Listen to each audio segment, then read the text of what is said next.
Thanks for tuning to the ReShard show. Today we have an incredible music artist and songwriter joining us today to talk about her current single, Jesus Christ, and her upcoming single, Better With You. We have one, the only, Janelle Drake. How you doing, Janelle? I'm doing good. What about yourself? Doing great, doing great. It's an honor to have you on. And you could have been doing something else. You could have been with the kids, the husband, out at the park, but you're with us today. So we definitely appreciate you sharing your time. Thank you. I'm glad to be here. Thank you for inviting me. Yes. And then, of course, for the few folks that haven't heard of you just yet, who is Janelle the person? Janelle, the person. I am a wife. I've been married to my husband Carlos for almost 14 years. I am Mm-hmm. a mom. I have a 13-year-old daughter. She just turned 13, and that blows my mind every single day.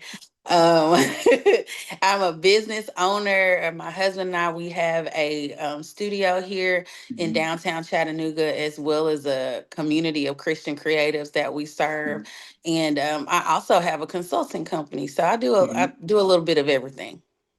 And for the gals and girls that's listening, her husband is an incredible producer. So if you're in the Chattanooga, Tennessee area or anywhere in the world, just reach out. He has some good production work. So he has that good quality that's needed in the industry. So definitely reach out, guys. Yes. And of course, I got to ask, I got to get this one out of the way. How did you get your start in music? Because with the music thing, some people say, "Yeah, I saw somebody at church. I saw uh, something on someone on TV, or uh, I was been singing since I was born." But how did you personally get your start? Yeah, that's definitely not my testimony. I haven't been singing since the age of 2. I A lot of times I say I'm kind of like a late bloomer in that, Hmm. right. I've always been around music. I have always been drawn to music. I can think back on times when my grandmother, when I was younger, would drag me and my sister to choir Hmm. rehearsal on Saturdays, or my dad buying me a boombox when I was younger, and it Hmm. was the MC Hammer album, and For that's the a wrap. hold on, right there, right there. For Yeah. the young folks, can you please explain what a boom box is for the young folks out there? Yes, a boom box is like a big, huge, gigantic radio, and it will have a CD player on top. If y'all see those like circle things, Hmm. kind of shiny, have that on top. And then if you're real old, it might have a tape player on there too. Hmm. And that's the kind I had. I'm from the era of the tapes, so Yeah, yeah, and, yeah. and well, I take it back. I guess some of the records and some of the 8 tracks, and then of course we managed to go to the tapes and CDs. So I definitely understand. But the newer generation, they be like, "What's that? What's a DVD player?" and all these Yeah. stuff. Yeah, You yeah, know, yeah. It's yeah. crazy. So it's crazy nowadays. But how would you describe, in your own personal words, the Janelle Drake sound? Ooh, I like to describe myself as authentic. I never try to put myself in a box. I can't peg myself and say like I'm only like a CCM artist or only do gospel. I really try to do whatever the Lord is leading me to do in the moment. And so my hope and prayer is that when people hear my sound, they describe it as authentic. Yes, indeed. I could definitely see the authenticity in your music because it comes off like very genuine, and I think even from Jesus Christ in the new upcoming single, as soon as it starts, it kind of pulls you right in with the Mm. music, and then of course you hit it with the vocals. I think is a good combo together. Um, and speaking of Jesus Christ, I want to get into that a little bit. Like, what was this backstory on that particular song? So the backstory on that is we actually put this song out, gosh, almost 10 years ago. And this is when me and my husband were in music ministry just together making music. We put out an album and that was the title track for it. And so when we got ready in between that time, we've been serving in local churches and launching our own ministries. And when we decided, like, hey, we need to, restart things, and this time when you're going to branch out there by yourself, we were like, we got to revisit Jesus Christ. And so we took that old song and kind of got together with a group of writers last summer, and we added in some verses and a bridge, and really just kind of recreated the song. And that's what you hear now. Indeed, indeed. And of course, you got this new single that's about to drop, and I had the honor to hear the exclusives, I guess you could say, a couple days ahead of time. And that day, make you move, soon as it turns Yeah. on. So I think the young folks gonna love it, the middle aged folks and the older folks gonna love it. So, what's the story behind the new single? So, Better With You, that was one of the songs that came out of our writing camp that we did Hmm. last summer. So, Okay. I told you, Carlos and I, we have like a community of Christian creatives that we work with. And so, we got a group of them together last summer. And Better With You was one of those songs I tossed out there. I was like, I need kind of like that life song, like that feel good. You could be riding in your car, like, you play this on Friday when you're just trying to get in a good mood. I was like, I need that type of song. And just kind of talked about what I was going through at the moment, which was really a faith journey in trusting in God. It's so easy to get caught up in your current reality. And when that does not line up with where God told you that you were going to be, a lot of times you can go and try to put your hand on it and say, well, I think I know which way this should go. And I think I can go make this decision or go make this move. And at the end of it, after doing all of that and running in place, I found out I should have just went with God anyways. And so that's the story behind this song. It's better with you. It's better with him. Hmm. And I think this song, I think you guys set it off with Jesus Christ, and then you kind of took it to the next level with this one. So I think this song is really about to explode, and the world's really about to know about your ministry. Um, I really feel like not just saying it because you're on here, but just being a listener of music and know what quality is and whether it's the vocals Mhm. or the production and the different sounds that you guys use is incredible. Um, but now we come to the segment where we call it getting into the Kool-Aid a little bit. I'm from Florida. That's what we call it. I'm not sure what you guys call it in Tennessee. Some people say the tea, but of course, Okay. nothing too crazy. I promise. I got you. Uh, but the first one I have for you is, what do you consider to be your biggest accomplishment? One in life, two in your music career so far. Oh, my biggest accomplishment in life. Um, I guess I would say just becoming a wife and a mother, and staying a wife and a mother. Marriage is not easy, raising a child is not easy. And so when I look back on, like, every time I say my husband and I have been married almost 14 years, I mean, it's like my knees buckle. I'm like, what? Like, how did time fly Yeah. that fast? And when I look at my daughter, she is sold out for the Lord. Like, she is unashamed, she's bold. And when I see that, I'm like, yeah, thank God. Like, that's, like, I could say that's one of my accomplishments, and it's only by the grace of God, nothing I did, but Mhm. definitely a proud moment for me.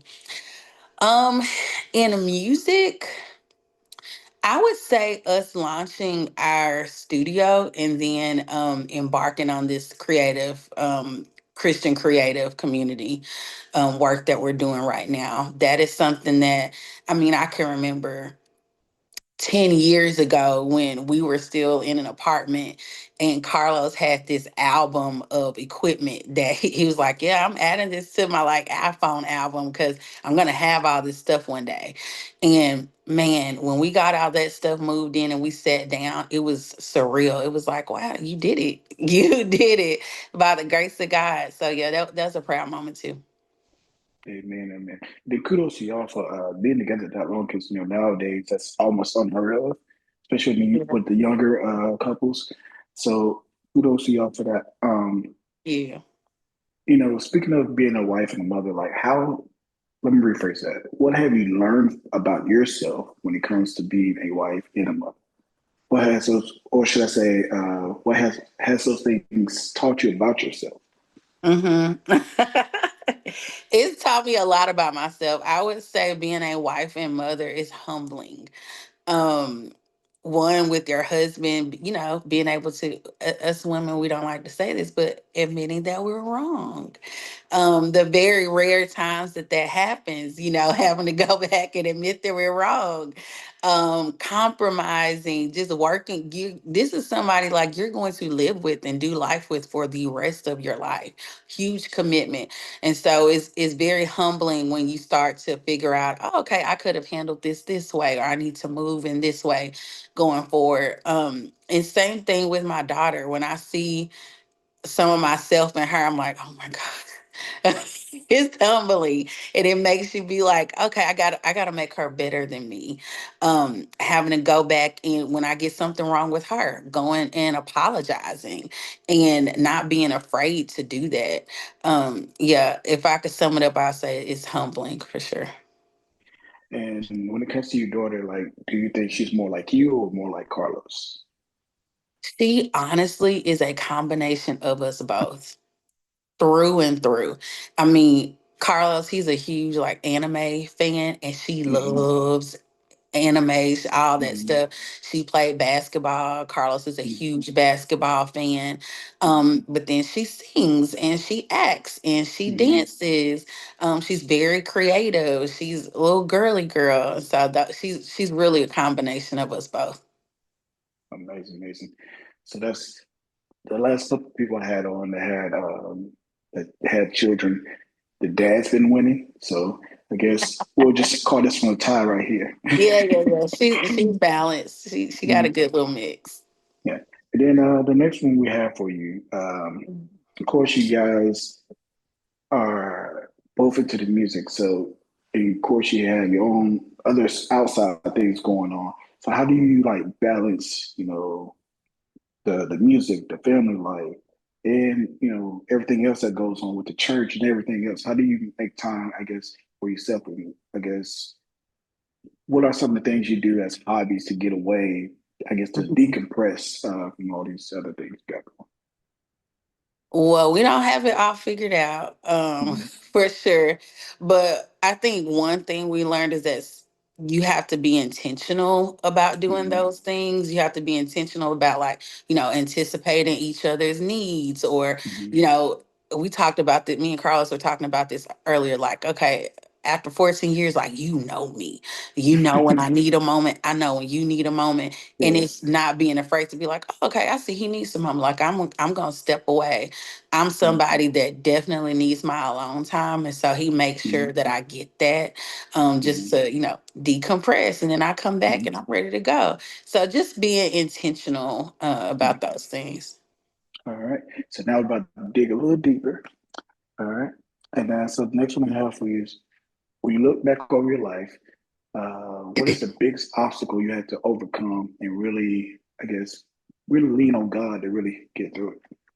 Mm. Um, Man, I can say a couple of things. When I was younger, my parents divorced when I was probably about 8 years old or so. And I can remember at the time that was devastating. And just having to figure out, like, okay, I really, really want for them to be together. Um, but they're not. And that's outside of my control. And so even as a young child, grappling with, how do you deal with something that you really, really want? And if you could make it happen, you would put things back together the way that you want to. But that's just not what God had. And so, really learning to trust God and to lean on God and to become content in whatever scenario you're in. And then realizing down the line that even though you may go through things that aren't ideal, they don't feel good, that it's okay. They shape you. They shape you. And so now, as an adult, um, I don't feel the same way that I did when I was 8. I don't have that grief. I understand that everything happens for a reason. Everything happens the way it's supposed to happen in its own purpose and its in purpose. So yeah, just being able to understand that idealism is not Mhm. always going to be your portion, and that's okay. Mhm. And I guess looking back over your career so far, like what do you consider to be your most memorable performance? Oh, my most memorable performance. I don't know if I would say this is my most memorable performance, but it was definitely an experience. Here in Chattanooga, we used to have a festival. It's called Riverbend Festival, and I mean, it was huge. People from all over would come to it, and we're Christian artists, and so we got this opportunity to perform, but they put us on the Bud Light stage, and I can and I can vividly remember telling people that yeah, we're gonna be performing, come see us, we're gonna be on the Bud Light stage, and that just kind of created a little bit of I wouldn't say controversy is a strong word, but Hmm. people had some questions first about Yeah, that. yeah. But I'm like, hey, any opportunity to go out and share Jesus, we're gonna Hmm. take it. Yeah, those folks need the gospel too. You know, Wow, that might lead them to put down the can. You never know. that's right. And then also, like, who do you consider to be the most impactful person in your life? Mm. I don't know if I can name just one person, Hmm. Okay. but to start off, definitely my parents. They are so intentional with us. Like I mentioned before that they were divorced, but that had no bearing on the expectation that they had for us. Them being one band, one sound on what we could do and what we could not do. And them making sure that we had opportunities. Like, when I was 16 years old and going back and forth to rehearsals at our church, our parents driving us back and forth to record and going to sing at the Stellar Award shows, like all of those different opportunities and experiences I can go back and think on. Like I said, my grandmother getting me to rehearsal or my choir teacher that first noticed my voice, even on down to my husband that has really helped to kind of shape the artist that I am now. So it's been a village, I would say. Amen. Amen. And of course, we got to ask, what else should we expect from you? And I know the year's almost over, but what else should we expect this year and next year from you? Yeah, so like I said, Better With You, it comes out tomorrow. So excited about that.